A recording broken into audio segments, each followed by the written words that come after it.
Katsojat, kyllä se sille tuoksahtaa, että Kakkakomedia kesä 2026 saa jälleen kerran jatkoa tänäkin keskiviikkona sitten, tai minä päivänä nyt itse ikinä katsokkaan tätä videoa. Ja täällähän on nyt sitten katsojan pyyntö, eli Supersäkkiäsen Elisabeth Ronja pisti pyyntöä, että teepäs tästä arvostelu Paranormal Activity. Kyselin siis tätä siellä Supersäkki-jäsenten alueella tuolla YouTuben puolella ja sitten tuolla Discordin puolella, niin tästä sitten haluttiin Ronjan mielestä arvostelu. Tosin olisin kyllä varmaan muutenkin tehnyt, tai olisin muutenkin tehnyt tämän kyllä, koska näähän oli näitä, taisi olla Freakazoidin lahjoituksia sitten, ja tää oli mulla listalla kyllä, että tulossa on. Elikkä heko, osta mopo, Paranormal Activity, ymmärrättekö vitsin? Elikkä Paranormal Activitystä väännetty sitten tämmönen mukaelma, mutta niinku Activity, vähän niinku, tiedätkö, niinku näin. Joo, tää on just tätä koko filmi on just tätä niinku, ei herra jestas, perhana, ai, karampa meinaa, voi saakeli. Ja siis voitteko uskoa se, että vittu, silloin kun nyt mä nauhoitan tätä, niin tää oli toinen elokuva tällä viikolla, mitä mä katselen, missä parodioitiin Paranormal Activityä. Eli ensimmäinen oli toi, kun Apassin kanssa katsottiin toi Scary Movie 5. Ja voi saasta, että se oli paska. Siitä oli video tuossa, ootte varmaan se jo kattonut. Toivottavasti ette ainakaan ole elokuvaa kattonut. Mutta sitten pistin tämän pyöriin ja vähän, kun sinne aloin katteleen sitä, niin sitten mä aloin tajuta, ei vitsi, silloin leikkas päässä, että tää on jo toista kertaa mennään. Mutta onko tämä nyt sitten parempi kuin Scary Movie 5? No, tässä on sitten tämmönen juoni, että pariskunta on muuttanut uuteen omakotitaloon sitten ja tää on Michael ja Casey on nämä pariskunnan osapuolet siinä sitten ja heillä on vähän ongelmia tuo pedin puolella, että Caseytä ei oikein tee mieli ja se on alkanut sitten sen jälkeen, kun he muuttivat tähän uuteen omakotitaloon ja sitten tämä Michael on sitten hirveä seksihullu ja sitten se jotenkin, se vetelee käteen siellä peiton alla ja se niinku aina, tää on niinku tämmönen running gag, tämmönen juokseva vitsi, että se aina niinku runkkaa sukkaan, että ei ole mitään muuta vaihtoehtoa kyllä. Ja sitten koko ajan vonkaa sitten Casey, että ai mennäänkö nyt, aletaanko panee tällainen, kun sillä ei mitään muuta mielessä. Ja Casey on sitä, ei kato, ei tee mieli. Sitten ne kuvaa kato itseänsä videokameralla siinä, niin on jostain syystä se on kamerat öisin päällä siinä. Ja sitten alkaakin paljastua, että joku muukin on siellä makuuhuoneessa ja sitten joku käy yöllä sitten vähän lipaseen sitten kielellä sitten Caseytä jalkovälistä siitä. Sen takia sitä ei huvita, koska se on aina niin aamuisin niin tyydyttynyt siinä. Tää on niinku koko elokuvan vitsi. No okei, ei ole oikeastaan, koska tähän liittyy vielä sitten semmoinen, että siellä on semmoinen filmikuvausryhmä siellä kämpässä vielä, koska niinku sen lisäksi, että ne on muuttanut uuteen kämppään, niin tämä Casey ja Michael on sitten ajatellut, että ne kuvaa tämmöisen oman kotipornovideon ja sitä varten ne on palkannut sitten kuvausryhmän sinne. Eli siis kaikki ohjaajat ja äänittäjät ja kuvaajat erikseen. Ja mä en tajua miksi, mutta tää ei ole hauskaa. Siis tää ei ole missään vaiheessa hauskaa. Tämä idea, ei tämä niin Paranormal Activity-konsepti, eikä tää poltergeist, mikä nyt siellä sitten asuu, niin se ei missään vaiheessa tee mitään hauskaa. Ei mitään, niin siis herra jumala. Siis jos Scary Movie 5 oli paska, niin tää on vittu varmaan vieläkin, jos mahdollista, vieläkin paskempi, niin uskomaton kuin se voi olla. Ainoa hyvä puoli tässä on se, että tässä on aika paljon hyvännäköisiä naisia kyllä. Ja tää, joka näyttelee tätä Caseytä, niin Sasha Formoso, jonka olette varmaan nähnyt elokuvissa, ei muita krediittejä ainakaan löydy tosta, mitä mä katson Videospacesta. Niin se on aika hyvän näköinen ja ihan hauskan oloinen henkilö kyllä. Tähän Michaelin näyttelijä ihan vitu ärsyttävä, tai ainakin tämä Michael-hahmo on vitu ärsyttävä, siis täysin sietämätön kusipää. Ja no oikeastaan kaikki tässä hahmot on sietämättömiä kusipäitä ja siis tää justiin, mä annan Caseylle niin breakin, koska se on viehättävän näköinen, mutta jo. Sitten siellä on semmoinen kääpiö siellä kuvausryhmässä kanssa ja sitten semmoinen musta mies, joka on niinku Ghostbusters ja se sanoo, että se on Ernie Hudsonin näköinen ja sen takia se saa kaikki naiset ja saanut niinku nykyisen vaimonsakin tällä, kun se on sanonut, no ei se äijä kyllä mun mielestä näytä, ei niinku yhtään Ernie Hudsonilta, siis Ghostbustersin tää musta mies, Winston, kun se nimi on Ghostbustersissa, niin siis, mä yritän miettiä yhtäkään hauskaa juttua. Mä en keksi, en yhtäkään. Se tässä oli hyvä, että oli paljat tissikin oli. Ainakin yhden kerran kyllä tässä. Se oli hyvä. Ja sitten, oliko siinä lopussa nyt sitten se demoni näyttäytyy sinne ja se on semmoinen kääpiö ja sitten siinä on kuulemma iso kulli. Ja siis, tästä ei ole kun mä katsoin sen eilen aamulla. Vedin tuossa kuntomatalla. En käteeni, vaan kävelin saatan. Niin kattelin sen, niin mä nyt yritän miettiä, että oliko siinä joku siinä juttu, siinä lopussakin. Joku hauska juttu, mutta ei ollut. En keksi, siis en yhtäkään. Tää yrittää olla niin epätoivoisesti scary movie, mutta kun ei tekijöiden budjetti eikä taidot, ei vaan yksinkertaisesti, ne ei riitä, ei sitten alkuunsakaan. Tässä oli myös parodioitu sitten Avataria, kun tämmönen säälittävä sketsi, että se äijä on sitten, että joo, ostin meille virtuaalilasit, että pääsemme kokeilemaan virtuaaliseksiä. Sitten pistää ne avatarlasit päähän. Sitten tulee semmonen, ne on naamat väritetty siniseksi ja sitten ne on siellä pihalla puutarhassa sitten tekemässä jotain.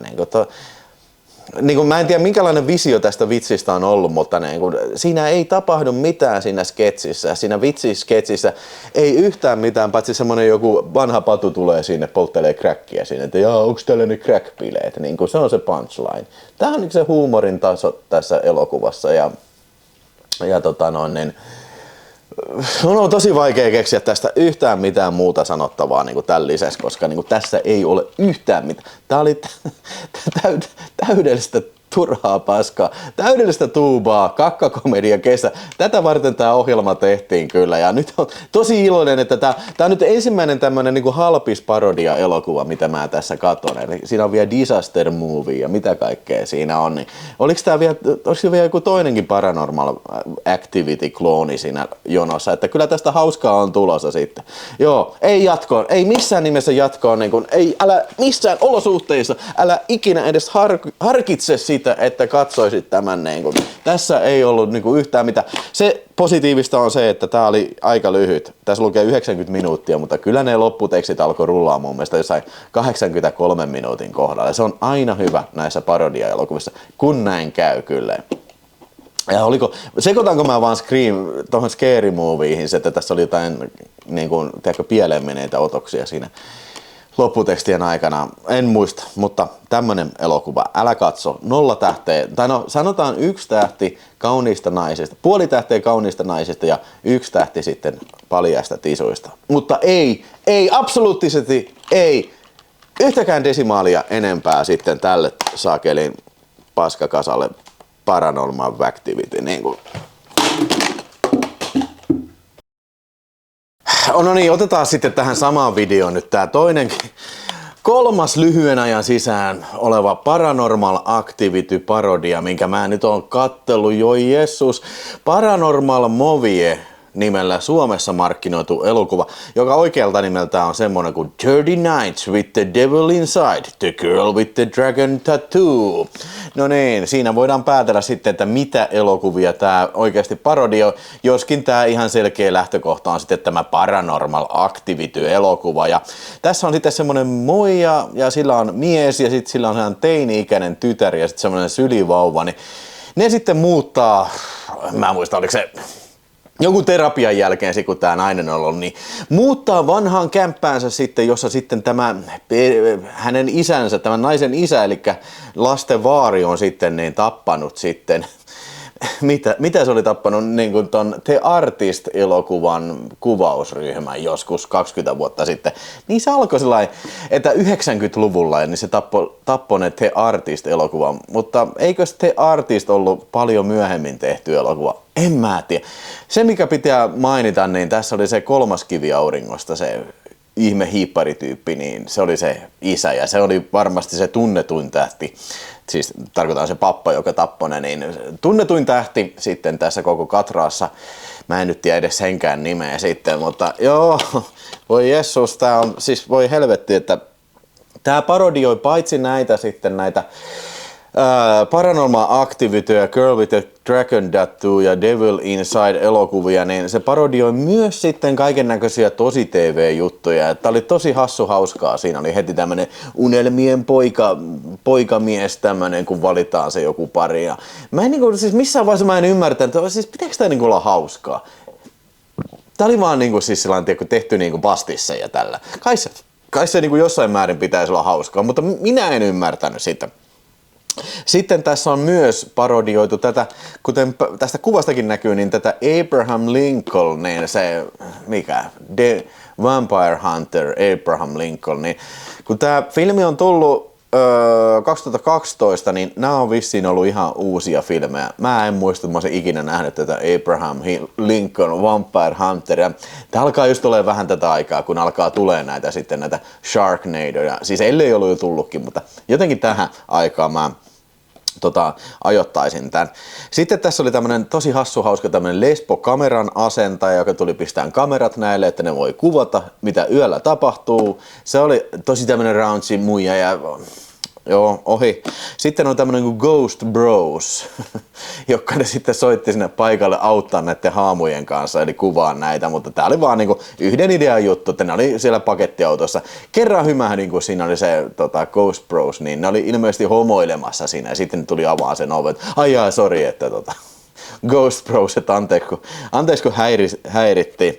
Ai niin, oli toinenkin kohtaus, kun mä vähän hymähdin, todella miedosti hymähdin, se oli, niin oli se kohtaus, kun tää teini-ikäinen tytär sitten, niin se sanoi, että joo, mulla on nämä kaikki, missä sun Apple-laite on, niin se vastaa siihen, että joo, mulla on nämä kaikki Apple-laitteet tuolla museossa tai jossain pistetty säilöön. Sitten näkyy, että sillä on näitä Apple-tietokoneita ja sitten sillä oli Steve Jobskin oli siellä jossain syväjäädytyksessä. Mä olin okei, joo, ihan hauska joo. Joo, tosiaan Abraham Lincoln on tässä yksi hahmo, eli se on naapurista sitten ja sillä on aina kirves mukana, se tulee sitten vähän vikittelee tätä perheen tytärtä. Eikä se ole ainoa, joka vikittelee perheen tytärtä, koska siellä sitten niin kun, ilmeisesti hän on lesbo, niin siellä niin tulee sitten, mä en tiedä onko ne niitä haamuja vai sitten se unessa, niin tulee sitten kun se on lasta vahtimassa siellä, sitä vauvaa vahtimassa, niin tulee kaksi kuumaa lesboa sitten, mikä niin kun, alkaa vikitteleen sitä, niin mikään näistä ei oikein mene mihinkään. Että mä en tiedä, parodioitaan jotain vai mitä se tekee, mutta niin kuin minä en hymähtänyt kyllä. Mä en ymmärrä, onko tää hauskaa vai onko tää vaan joku juttu, mikä ne keksii, että hei tämmönenkin voisi olla. Joo, mutta sitten tietysti keskiössä on tää, kun ne kuvaa sitä, tiedätkö, kun ne nukkuu öisin, tää Paranormal Activity. Ja mä en muista, mitä siinä edes tapahtuu, niin kun siis joku ryömii peiton alle ja sit alkaa puuhat menee. Tää on vähän laimeempi kuin tää Paranormal Activity, mikä ei tietenkään ole mun kirjoissa ainakaan huono asia, mutta tää on ehkä vähän isommalla budjetilla kuitenkin tehty. Ja tää tuntuu enemmän elokuvalta, eikä niinku jonkun amatööri harrastelijavideolta sitten. Siinä mielessä tämä on jossain määrin parempi kyllä, mutta ei todellakaan. Ei todella, nyt ollaan todella heikot on eväät, satana, niin mä sanon. Sitten vauvakin piti ne bileet, se kutsui jotain muijia sinne. Niin. Se on ihan konseptitasolla varmaan toimiva juttu, mutta niinku ei se, tämäkään kohtaus on vaan niinku yksi vitsi. Se ei mene yhtään mihinkään kyllä tässä. Ei todellakaan. Ja kyllä lopussa sitten niinku, ai niin, se jotenkin kummallinen. Mä en tiedä, joku ehkä sieltä katsomusta osaa selittää tämän, mutta niinku, onko siinä Paranormal Activityssä joku semmoinen juttu, että niinku, kuvataan paljon niin kuin allasimuria. Siis mä en edes tiedä, että tämmöisiä laitteita on, mutta ilmeisesti on. Eli semmoinen uima-allasimuri, joka niin kuin öisin suhisee siellä niin kuin altaan siellä niin kuin pinnan alla, siellä niin kuin altaan pohjalla. Ilmeisesti siivoo kaikkea hiekkaa niin kuin automaattisesti tällä. Niin tässä kuvataan sitä tosi paljon. Niin, ja olihan tässä semmoinen joku homoäijä, joka oli sitten palvelushenkilöstöä täällä sitten heidän talossa ja se meni sinne, ilmeisesti pisti kikkelinsä siihen allasimuriin, niin se sai siitä huomattavasti nautintoa ja kyllähän se lopulta koitui sitten hänen kuolemakseen sitten kyllä. Joo, ei tässä niinku, siis Donald Trumpikin oli siinä eräs sketsin aihe. Mä en oikein osaa sanoa, että oliko Donald Trump sitten tähän aikaan, niin oliko se sitten tässä Leijonan kidassa, mikä se ohjelma oli se, missä You're Fired, se joku tämmönen reality, missä joku tulee hakee jotain rahaa ja ne sanoo, että meneekö jatkoa ja meneekö ei. Niin tässä oli yksi lyhyt sketsi lopussa siihen sitten. Niin. Joo.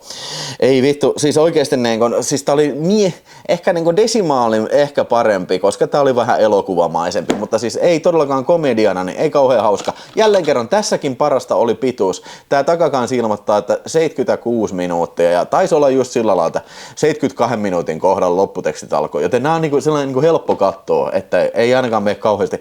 Että jos haluaa katsella näitä elokuvia, niin näitä pystyy monta katsoa helposti saman päivän aikana, mutta mä en oikein ota siitä sitten mitään vastuuta. Onko tämä mielenterveydellisesti kauhean viisas toiminto sitten? En suosittelisi kyllä. En missään olosuhteissa. Hyi saakeli.